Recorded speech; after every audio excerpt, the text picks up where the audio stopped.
Good day to you once again. I'm coming to you again with Module 7. As I did communicate with you previously, that this module has quite a number of sections. So today I want to continue to now the business plan, which is a very important component or document of your business. Now, before I go any further, I just want us to talk briefly about the business plan. As you know that every business requires to have a business plan. A business plan is one of the engine documents that any business must have, whether it's a new business or it's a business that is ongoing. Of course, a business document is more like a living document that needs to be updated from time to time. But now I want us to look at a number of things just to tell you more about the business plan. Now, a business plan is usually a document that is written for new businesses, and like I said earlier on, it's a document that lives on from time to time. It has to be updated because maybe your services on your initial business plan are no longer your services currently, so you have to keep updating it. Now, the business plan, it states how the business is going to run and how the business is going to achieve its marketing objectives and goals.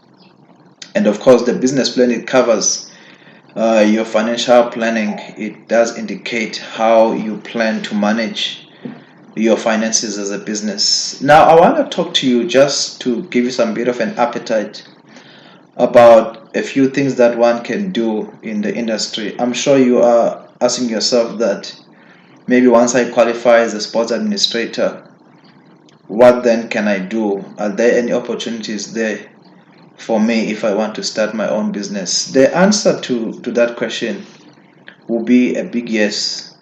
Sports is not, as much as sport is popular, sports is popular as mostly as a hobby because many people know or engage sport, in sport as a hobby. There are not a lot of people who consider sport to be a very big business with great financial gains. But I can confirm to you that sports is a good industry whereby many people can run a business. And I have seen that sadly, many people who run successful sports businesses are not experts in sport. For example, I would say they did not study sports like you and I have done, meaning we who have studied sports have not taken sport to that level of seriousness whereby we see sport as an industry or as a space whereby we can run a business. So I want to give you some of the things that perhaps you could do when you graduate, after you have completed your qualification. I've just jotted a few things down, and I am hoping that I'm going to come up with a full presentation on the business opportunities that are out there. Like I said in the previous presentation, is that business is not for everyone. If you know that you are not self-driven, you are not self-motivated, I don't want to use the word lazy, but if you are one of the above categories that I've mentioned, I would not advise you to start a business. I would rather say find a job because it is harder to run a business than to maintain a job. So these are some of the things that are available out there that you can do. Of course, the list is endless. And like I said, I'm hoping that I will send you an audio presentation of business opportunities that are out there, and hopefully I'll get time to also give you ideas on how to go about these in detail. Now, the first one that you can do is something we call sports equipment and apparel. I've seen this a lot, and I've not seen a number of people that are operating in this space. So, equipment and apparel, basically, that's when you run some sort of a shop, a sports shop. Now, you can do this even an online shop. As you can see now, where the world is going now, it is more, advisable to run an online shop than to run a physical shop. Now, equipment and apparel, that's when you buy sports equipment. If you like, you can focus on one sporting code, or if you like, you can work with several sporting codes. Basically, you buy equipment and apparel and you supply local sports organizations such as your clubs. This, of course, could include a huge element of it, which is branding of your equipment. Another thing that perhaps you could possibly do is to offer sport event management services. That's when you take over an event.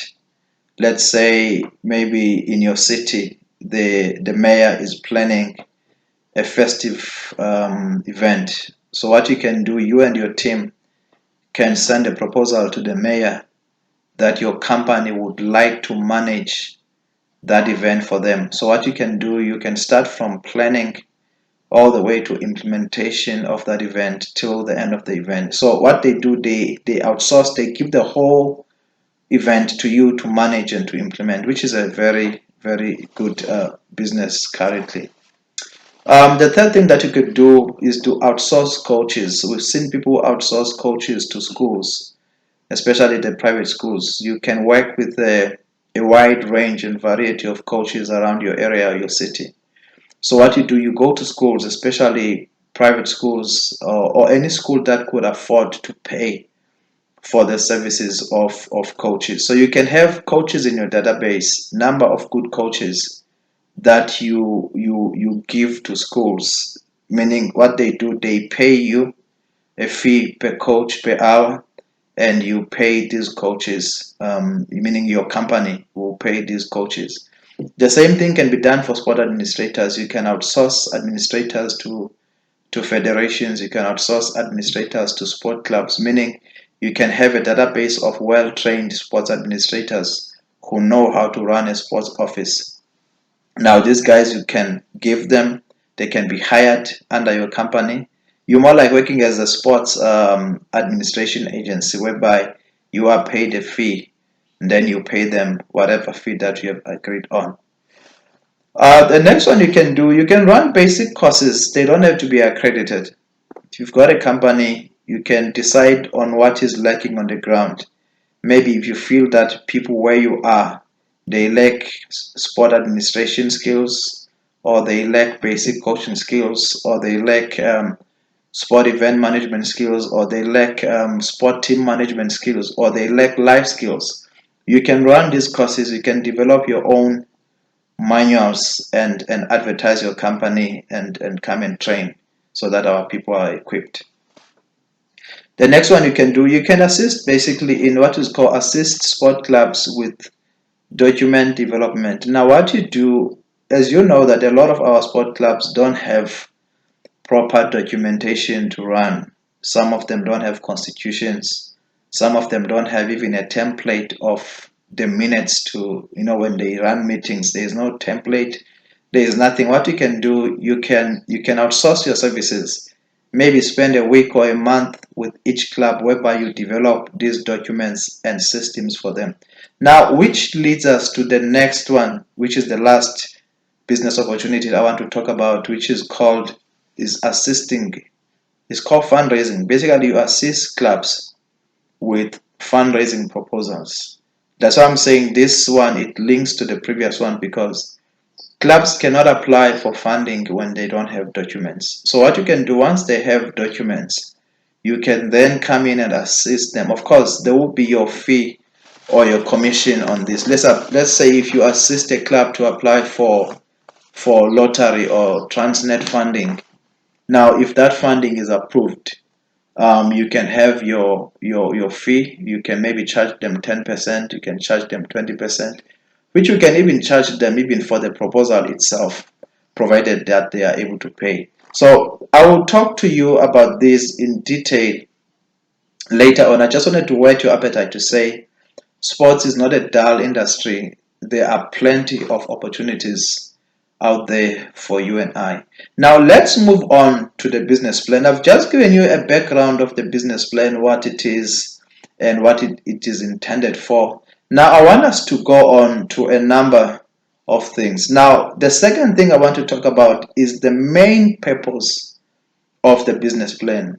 Why do we have a business plan? Now, a business plan can be used as a sales tool that is used to attract your clients or your investors.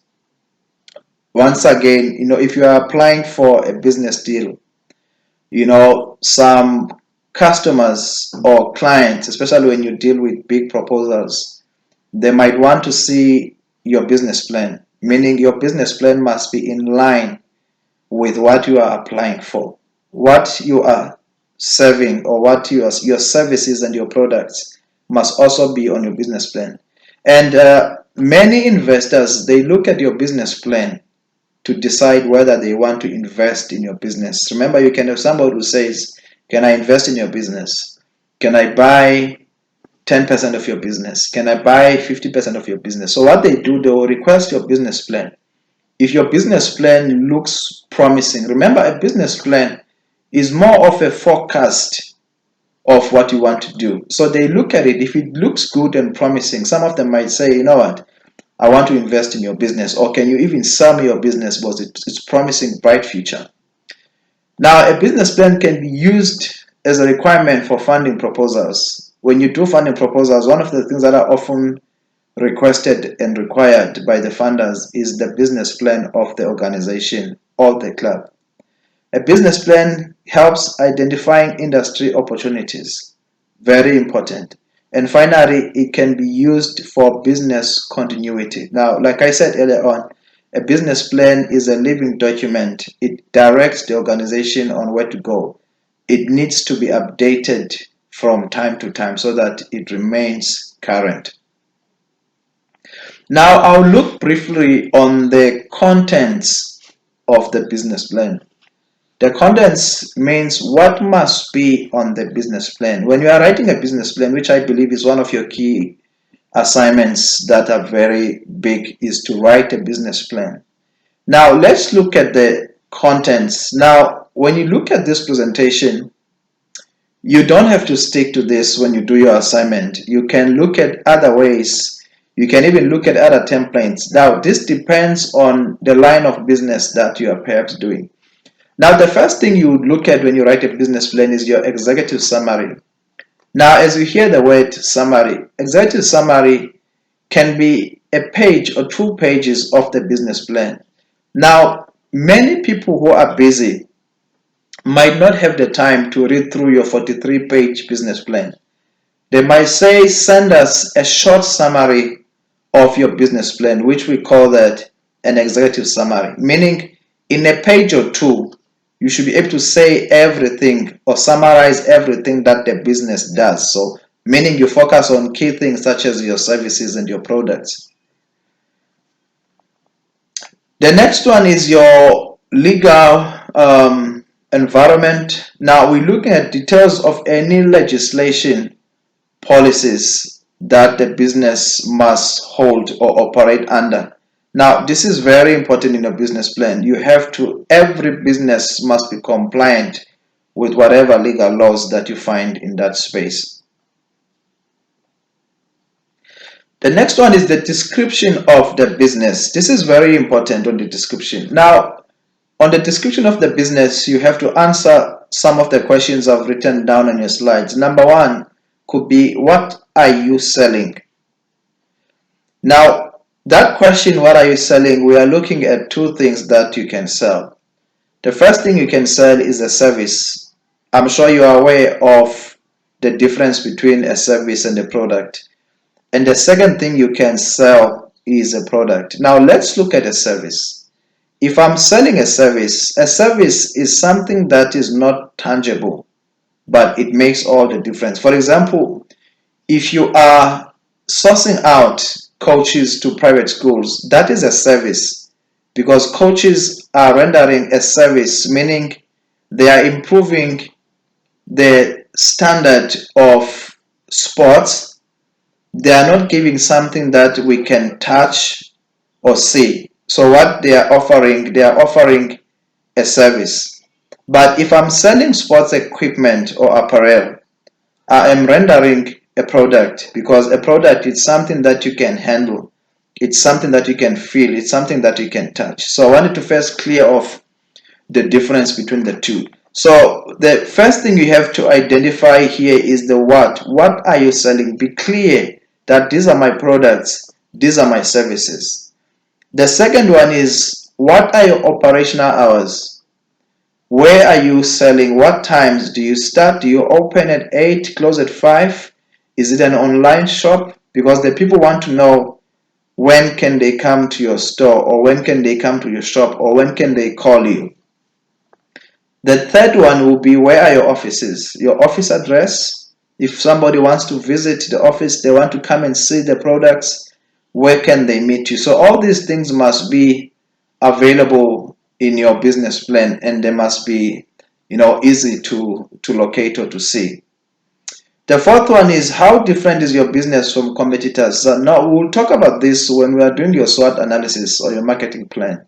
But these are one of the key things that you need to be able to explain, is the difference between your business and your competitors' businesses. The next one is the description of products. Now, description of products is a further explanation of your products, because when clients are looking for quotations, they look at different suppliers. They might want to see, how different are you from supplier number A. So one of the key questions you must answer here is, what are your products? You need to provide specifications in terms of the sizes, the colors, the quantities, and the different ranges that you've got. What is the availability? Are your products available straight away? Does one place an order? How long do you wait before you receive your order? And all those things are important. How do we buy? How do we order? Do we call? Do we order online? Do you deliver? Do we come to collect from your store? All these questions must be answered. How much are the products? Now, this is once again the pricing, which will be explained in detail later on. How much are the products? Now, this is one of the first questions that you and I ask when we want to buy something, is how much. The how much determines the affordability of your client or your customer. Do you have any guarantee? Do you have any discount? Do you have any warranty? All these things, they have to be explained, because customers, they want to know if there is value for their money. The next thing you need to look at in your marketing or your business plan is your target market, looking at the geographic focus. Now, for example, if you are selling sports equipment, let me use that example. You have to identify your target market. For example, your target market could be local sport clubs. Your target market could be sport and recreation. Your target market could be federations. Your target market could be companies that are engaging sport in your city or in your town. Or even individuals who play sport. They might want to come into your shop and buy clothes that they wear to exercise. So this must be very clear from the beginning.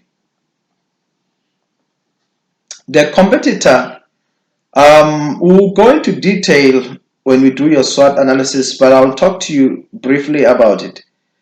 Competition analysis is very important in business. You need to know, who are your competitors, how many, who are they, and how are they operating. So all these questions must be answered, so that you are not walking into your business blindly. Now, I've sort of jotted down a number of helpful questions that you should be able to answer. Number one is who.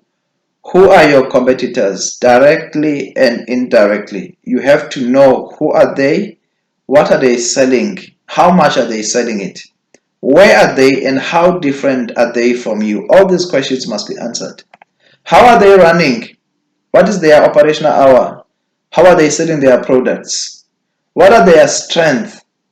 And how different are your competitors from you? All these questions must be answered.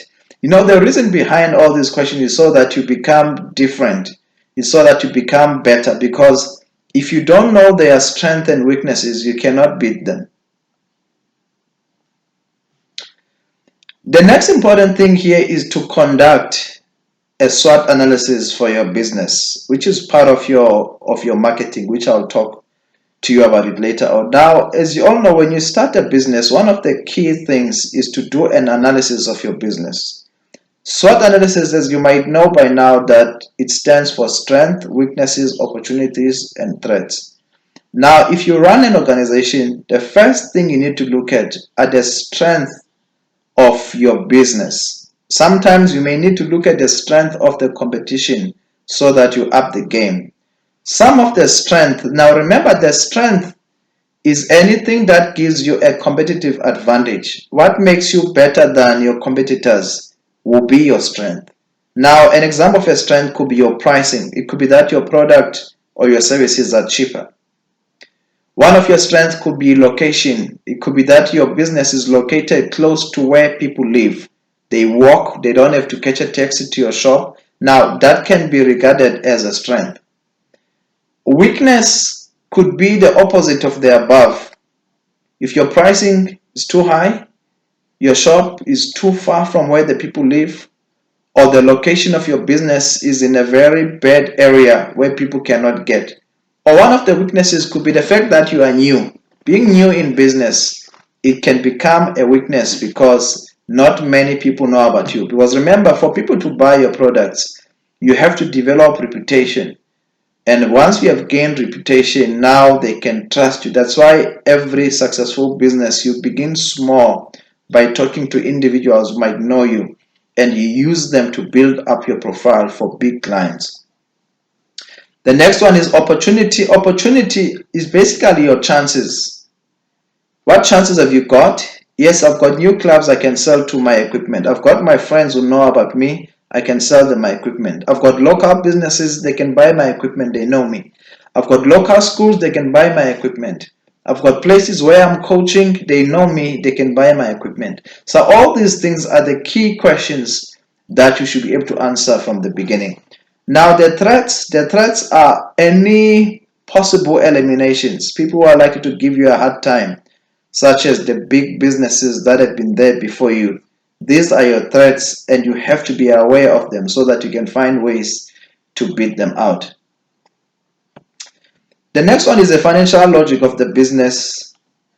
As you are aware that for the company to run successfully, you need funds, and therefore you need to find a way to figure out how the company will generate money and how the company will manage the funds that are generated. So there's a big whole presentation on financial management of an organization, but I will not go into that now. The next thing in your business plan is your social responsibility. Social responsibility is basically how do I assist the community where my business is situated. Now, we've seen this in big businesses. When you are new, you may not have so much social responsibility, but social responsibility has to do with the income and the profits of the business, because you cannot give to the community when you do not have. So let's assume that your business has grown, it's bigger. Now, how can the community benefit? Remember, we said the community where the company or the business is situated. Now, one of the things you can do, you can give them priority for employment, meaning when you have opportunities, you may need to alert the community first to see if they've got people that can apply before you make the advert public. You can run some sport events for the community. You can offer maybe bursaries to the young people in your community. Now, all these things, you are not forced to do them. Like I said, if the business is in a financial position to do these things, the first priority could be the community where you are existing. Because remember, the community where you are the people that have accepted you to operate. Perhaps you maybe even have the greatest supporters of your business from your community. Now, in exchange for your existence in that community, it might be a good idea to give back to the community for free. One of the things you can do, perhaps you can provide discounts, great discounts to the community members. You can have programs for the senior citizens. There are many things you can do to appreciate the community where your business comes from. Now, the last slide is going to be your marketing of the business or the marketing plan. Now, this presentation is very detailed. Even in your learner guide, there's quite a number of pages that talk about marketing your business. But the main thing that I will tell you, I will not have time to go through a long presentation, but what I will tell you that the marketing plan is all about getting your business to be known out there. And therefore, the marketing plan focuses on the different strategies of getting your business some sort of exposure. So I'll just mention 4 things that you would need to embark on to get your business popular or exposed, which all these 4 things, they are very detailed when you read about them. The first one is you look at a marketing plan, and I'll give you a homework as students that go and research on marketing plan. What is a marketing plan? What is under a marketing plan? How do you write a marketing plan? And there are templates all around the internet that can assist you to populate or to come up with all these documents. The second one is a marketing mix. Go check it out. What is a marketing mix? The third one is creating a corporate identity. And the fourth document is your marketing research. To run a successful business, you have to do your marketing research. Marketing research, basically you research and check what is out there, who is there to buy my product, how much can it be. So you won't have this information without embarking on a vigorous research. I will leave it there for now, and I'll come back to you with the third presentation on this module. Thank you so much for listening.